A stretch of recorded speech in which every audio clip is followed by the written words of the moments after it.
Bollywood celebrities की जो खूबसूरती हम फिल्मों में या सोशल मीडिया पर देखते हैं वो कितनी असली है? कभी सोचा है कि उस परफेक्ट चेहरे या उस फिगर के पीछे का राज क्या है? चलिए एक चौंकाने वाले तथ्य से शुरू करते हैं। कुछ रिपोर्ट्स के मुताबिक 90% से ज्यादा बॉलीवुड एक्टर्स और एक्ट्रेसेस ने किसी ना किसी तरह की कॉस्मेटिक सर्जरी करवाई है। और इसका असर हम पर क्या हो रहा है? कोयम्बटूर में 1200 से ज्यादा कॉलेज गर्ल्स पर एक स्टडी हुई और उसमें पता चला कि उनमें से 77% अपने शरीर से खुश नहीं हैं। तो आज हम बॉलीवुड में कॉस्मेटिक सर्जरी की इसी दुनिया की परतें खोलने वाले हैं। जानेंगे कि ये होता क्या है, इसके खतरे क्या हैं और ये कैसे हमारे सोचने के तरीके को बदल रहा है। बिल्कुल। और ये समझना बहुत ज़रूरी है कि ये सिर्फ सुंदरता या ग्लैमर की बात नहीं है। इसके पीछे एक मल्टी बिलियन डॉलर इंडस्ट्री है जिसका पूरा बिजनेस मॉडल ही लोगों में एक तरह की असुरक्षा पैदा करने पर टिका है। आज की हमारी ये बातचीत दिखावे और हकीकत के बीच के उस धुंधले फर्क को समझने के बारे में है, जहां एक चेहरा बनाया जाता है, उसे बेचा जाता है और फिर लाखों लोग उस नकली चेहरे जैसा बनने की कोशिश में लग जाते हैं। इसी दिखावे और हकीकत की बात से शुरू करते हैं। बॉलीवुड में सर्जरी करवाना एक तरह का खुला रहस्य है। मतलब सब जानते हैं लेकिन कोई मानता नहीं। हालांकि कुछ हस्तियां हैं जिन्होंने हिम्मत दिखाई है, जैसे श्रुति हसन। उन्होंने तो साफ साफ कहा है कि उन्होंने नोज जॉब और लिप फिलर्स करवाए हैं। हाँ, और शिल्पा शेट्टी ने भी सालों पहले अपनी नाक की सर्जरी की बात मानी थी। प्रियंका चोपड़ा ने भी अपनी किताब में स्वीकार किया है कि उनकी नाक की सर्जरी हुई थी। हालांकि उनकी कहानी थोड़ी अलग है। एक मेडिकल जरूरत के चलते वो सर्जरी बिगड़ गई थी, जिस पर हम बाद में आएंगे। और ये सिर्फ एक्ट्रेसेस तक ही सीमित नहीं है ना? मुझे राजकुमार राव का एक इंटरव्यू याद है जहां उन्होंने माना था कि करियर की शुरुआत में उन्होंने कॉन्फिडेंस बढ़ाने के लिए चिन फिलर्स करवाए थे। और फिर राखी सावंत तो आए ही, जो इस मामले में शायद सबसे ईमानदार रही हैं। उन्होंने तो खुलकर कहा है, होंठ, चेहरा, नाक, ब्रेस्ट, सब कुछ। उनका तो एक मशहूर कोट भी है, जो चीजें भगवान नहीं देते वो डॉक्टर देते हैं। राखी की बात दिलचस्प इसलिए है क्योंकि वो उस पूरी बनावटी दुनिया का हिस्सा होकर भी उसके बनावटीपन को स्वीकार करते हैं। वो कोई पर्दा नहीं रखते। श्रुति हसन का एक बयान तो और भी चौंकाने वाला है। उन्होंने एक इंटरव्यू में कहा था, अगर कोई एक्ट्रेस कहती है कि उसने प्लास्टिक सर्जरी नहीं कराई तो वो झूठ बोल रही है, क्योंकि लोगों के चेहरे इतने नहीं बदलते। ये तो बहुत बड़ा स्टेटमेंट है। ये एक बहुत बड़ा और शायद काफी हद तक सच्चा स्टेटमेंट है। और यहाँ पर एक दिलचस्प सवाल उठता है कि कुछ लोग इसे क्यों स्वीकार कर लेते हैं और ज्यादातर क्यों छिपाते हैं। शायद जो लोग मान लेते हैं वो एक तरह से इस दिखावे और झूठ से थक चुके होते हैं, लेकिन ज्यादातर लोग इसे छिपाते हैं क्योंकि वे नेचुरल ब्यूटी, मतलब कुदरती खूबसूरती की इमेज बनाए रखना चाहते हैं। लेकिन क्या ये नेचुरल ब्यूटी का दिखावा चल पाता है? क्योंकि बदलाव तो साफ नजर आते हैं। उर्वशी रौतेला, मौनी रॉय और यहाँ तक कि टाइगर श्रॉफ के लुक्स में जो बदलाव आए हैं वो किसी से छिपे नहीं हैं। नहीं चल पाता, खासकर आज के डिजिटल दौर में तो बिल्कुल नहीं। अफवाहें तो होती ही हैं, पर अब सोशल मीडिया पर कुछ सर्जन्स खुद ही ये काम कर रहे हैं। जैसे डॉक्टर मिथुन पांचाल है, वो अपने एनालिसिस के लिए काफी जाने जाते हैं। एक मिनट, मतलब सर्जन ही अपनी इंडस्ट्री के राज खोल रहे हैं, उन्हें इंडस्ट्री से कोई बैकलैश नहीं मिलता होगा, पर उनकी बड़ी फॉलोइंग भी है जो इस पारदर्शिता को पसंद करती है। वो सिर्फ पहले और बाद की तस्वीरें नहीं दिखाते, वो बारीकी से बताते हैं कि गालों को उठाने के लिए किस तरह के फिलर्स का इस्तेमाल हुआ होगा या जॉलाइन को शार्प करने के लिए कौन सी प्रक्रिया की गई होगी। ये ऐसे बदलाव हैं जो सिर्फ मेकअप, उम्र या अच्छे एंगल से नहीं आ सकते। तो इन विश्लेषणों से ये छुपी हुई बातें सबके सामने आ जाती हैं। ठीक है, तो चलिए इन प्रक्रियाओं को थोड़ा समझते हैं। ये होता क्या क्या है? सबसे आम नाम जो हम सुनते हैं वो है rhinoplasty, liposuction, breast enhancement, facelift और बोटॉक्स। राइनोप्लास्टी से शुरू करते हैं। ये नाक की सर्जरी है, पर इसमें होता क्या है असल में? राइनोप्लास्टी सुनने में जितना आसान लगता है उतना ही जटिल है। अगर सरल शब्दों में समझें तो सर्जन नाक के ऊपर की त्वचा को हटाकर अंदर की हड्डी और कार्टिलेज यानी नर्म हड्डी को फिर से आकार देते हैं। जरूरत के हिसाब से हड्डी को काटा या घिसा जाता है, कार्टिलेज को ट्रिम किया जाता है। ये बहुत ही नाजुक काम है। और इसमें जोखिम कितना होता है? इसमें हमेशा 5 से 10% का जोखिम तो बना ही रहता है कि कुछ गड़बड़ हो सकती है, जैसे नाक का आकार बिगड़ जाना या सांस लेने में दिक्कत होना। सुनने में 5-10% कम लगता है, पर जब ये आपके चेहरे के बिल्कुल बीच में हो तो ये बहुत बड़ा रिस्क है। बिल्कुल। और बोटॉक्स, ये तो ऐसा लगता है जैसे एक्टर्स के लिए चाय कॉफी जितना आम हो गया है। बोटॉक्स असल में एक न्यूरोटॉक्सिन है, एक तरह का जहर जो क्लोस्ट्रीडियम बोचुलिनम नाम के बैक्टीरिया से बनता है। 1 मिनट, जहर? मतलब लोग सच में चेहरे पे जहर लगवा रहे हैं झुर्रियां मिटाने के लिए? हाँ, लेकिन बहुत ही कम और नियंत्रित डोज में। जब इसे इस्तेमाल किया जाता है तो ये मांसपेशियों तक जाने वाले नर्व सिग्नल्स को अस्थायी रूप से ब्लॉक कर देता है। इससे मांसपेशियां रिलैक्स हो जाती हैं और झुर्रियां गायब हो जाती हैं। पर इसका असर कुछ ही महीनों तक रहता है, इसलिए इसे बार बार करवाना पड़ता है। ये एक कभी न खत्म होने वाला सिलसिला बन जाता है। अगर जहर लगाना आम बात है तो फिर खतरनाक की परिभाषा क्या है इस दुनिया में? मुझे लगता है इससे भी ज्यादा गहरी और जोखिम भरी प्रक्रियाएं होती होंगी। बिल्कुल, और इसमें सबसे ऊपर आता है स्किन लाइटनिंग। काजोल, प्रियंका चोपड़ा, दीपिका पादुकोण, श्रीदेवी, एक लंबी लिस्ट है एक्ट्रेसेस की जिनके रंग में करियर के दौरान जमीन आसमान का फर्क आया है। और जब उनसे पूछा जाता है तो जवाब हमेशा एक जैसा होता है। वो धूप से बचती हैं, खूब पानी पीती हैं और अच्छा खाती हैं। जो कि हाँ सच हो सकता है, लेकिन इतना बड़ा बदलाव सिर्फ पानी पीने से तो नहीं आ सकता। तो फिर असली वजह क्या है? असली वजह है ग्लूटाथियोन इंजेक्शन। ये एक एंटीऑक्सीडेंट है जो असल में लिवर की गंभीर बीमारियों और कीमोथेरेपी के साइड इफेक्ट्स के इलाज में इस्तेमाल होता है। इसका एक साइड इफेक्ट है मेलानिन को कम करना, जिससे त्वचा का रंग हल्का हो जाता है। और इसी साइड इफेक्ट को अब मुख्य उद्देश्य बनाकर बेचा जा रहा है। नियमों की कमी के कारण इसका धड़ल्ले से स्किन लाइटनिंग के लिए इस्तेमाल हो रहा है और ये बेहद खतरनाक हो सकता है। और क्या इससे भी ज्यादा खतरनाक कुछ है? हाँ, एक प्रक्रिया है जिसे दुनिया की सबसे खतरनाक कॉस्मेटिक सर्जरी माना जाता है, ब्राजीलियन बट लिफ्ट यानी BBL। इसमें शरीर के दूसरे हिस्सों जैसे पेट या जांघों से फैट निकालकर उसे प्यूरिफाई करके बटेक्स में इंजेक्ट किया जाता है ताकि वो ज्यादा बड़े और गोल दिखें। और ये खतरनाक क्यों है इतना? क्योंकि इसमें गलती से फैट के खून की नसों में जाने का बहुत ज्यादा खतरा रहता है। अगर ऐसा हो जाए तो ये फैट दिल या फेफड़ों तक पहुंचकर ब्लॉकेज कर सकता है, जिससे मौत हो जाती है। आंकड़े वाकई डरावने हैं। इसमें मृत्यु का जोखिम 3000 में से 1 का है। 3000 में से 1? ये तो किसी रशियन रूले गेम से भी ज्यादा खतरनाक है। लोग ये जानते हुए भी क्यों करवाते हैं?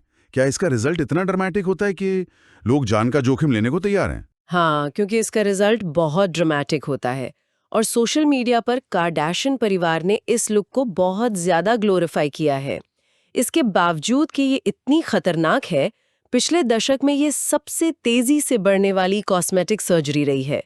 और इसमें भी 50% मौतें तो ऑपरेशन टेबल पर ही हो जाती हैं और बाकी 50% सर्जरी के 3 घंटे के अंदर।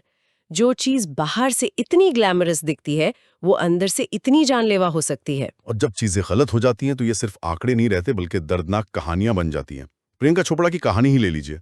2000 के दशक की शुरुआत में मिस वर्ल्ड बनने के ठीक बाद उनकी राइनोप्लास्टी गलत हो गई। हाँ, डॉक्टर ने गलती से उनकी नाक का ब्रिज ही काट दिया, जिससे उनकी नाक अंदर धंस गई। उनका चेहरा पूरी तरह बदल गया।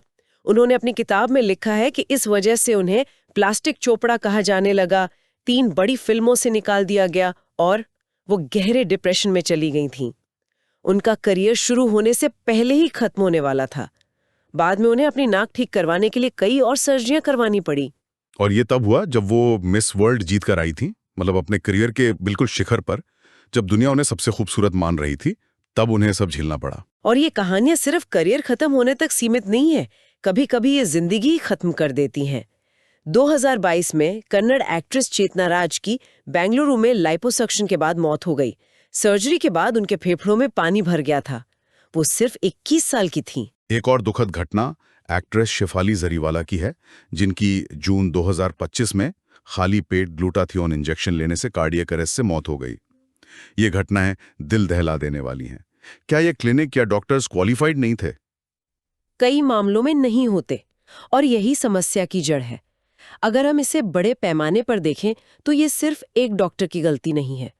ये उस पूरी इंडस्ट्री के प्रणालीगत जोखिमों को दिखाता है जो असुरक्षा पर पनपती है और जिसमें अक्सर उचित नियमों और निगरानी की भारी कमी होती है। कोयना मित्रा का केस भी एक उदाहरण है, जिनका करियर एक बिगड़ी हुई राइनोप्लास्टी के कारण लगभग खत्म हो गया था। और ये दबाव आखिर आता कहाँ से है? जाहिर है इंडस्ट्री के अंदर से। प्रियंका चोपड़ा ने बताया था कि जब वो बॉलीवुड आईं तो एक डायरेक्टर ने उन्हें खड़ा करके घुमाया और फिर कहा कि अगर एक्ट्रेस बनना है तो ब्रेस्ट, जॉ और बट की सर्जरी करानी पड़ेगी। ये सुनकर ही अजीब लगता है। ये बहुत अपमानजनक है, लेकिन हर कोई इस दबाव के आगे झुकता नहीं है। विद्या बालन ने भी ऐसा ही एक किस्सा सुनाया था। एक प्रोड्यूसर ने उनसे कहा था कि उनकी नाक लंबी है और उन्हें सर्जरी करानी चाहिए। विद्या डर गई थी, पर उन्होंने मना कर दिया और आज वो अपनी शर्तों पर सफल है। ये दिखाता है कि टैलेंट के आगे ये सब चीजें मायने नहीं रखती। और जैसा राजकुमार राव ने कहा, यह दबाव सिर्फ महिला एक्टर्स पर ही नहीं, पुरुष एक्टर्स पर भी उतना ही होता है।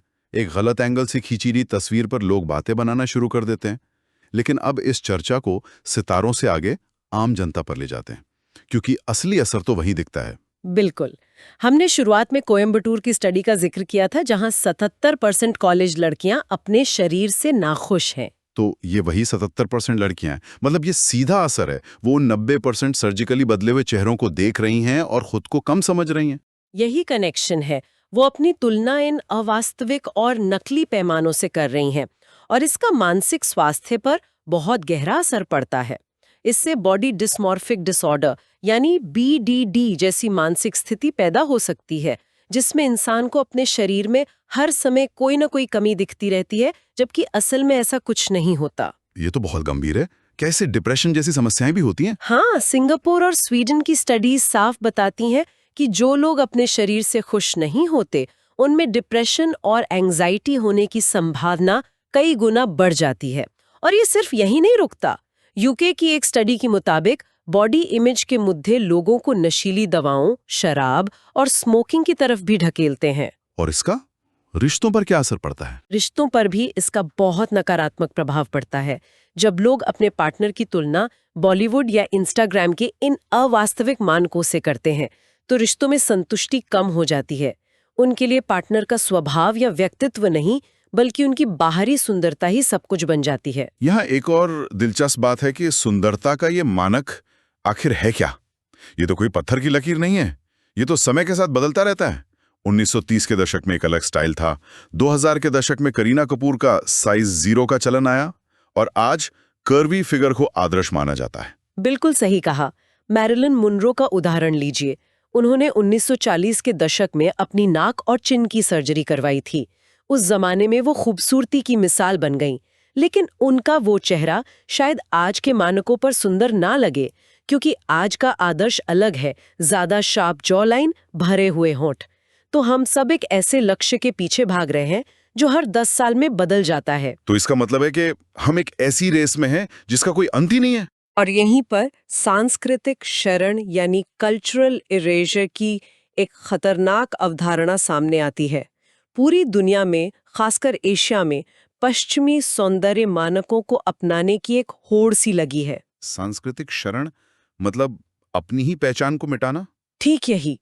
इसका सबसे बड़ा उदाहरण पूर्वी एशिया, कोरिया, जापान, चीन में डबल आईलिड सर्जरी का चलन है, ताकि आंखें बड़ी और पश्चिमी लोगों जैसी दिखें।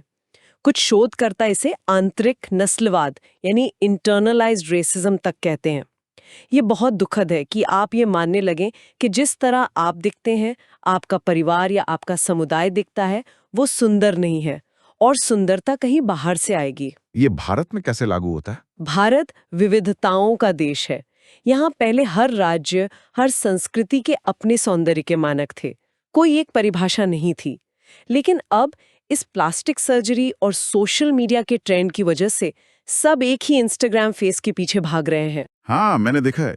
ऐसा लगता है जैसे सब एक ही फिल्टर लगाकर घूम रहे हैं, बस असल जिंदगी में।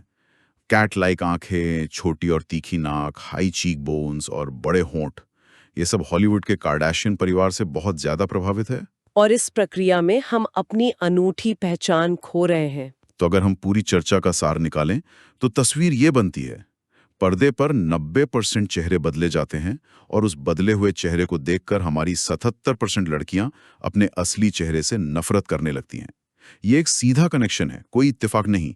ये एक ऐसा चलन है जिसके जानलेवा खतरे हैं और जो हमारे समाज पर गहरा मनोवैज्ञानिक और सांस्कृतिक बोझ डाल रहा है। बिल्कुल।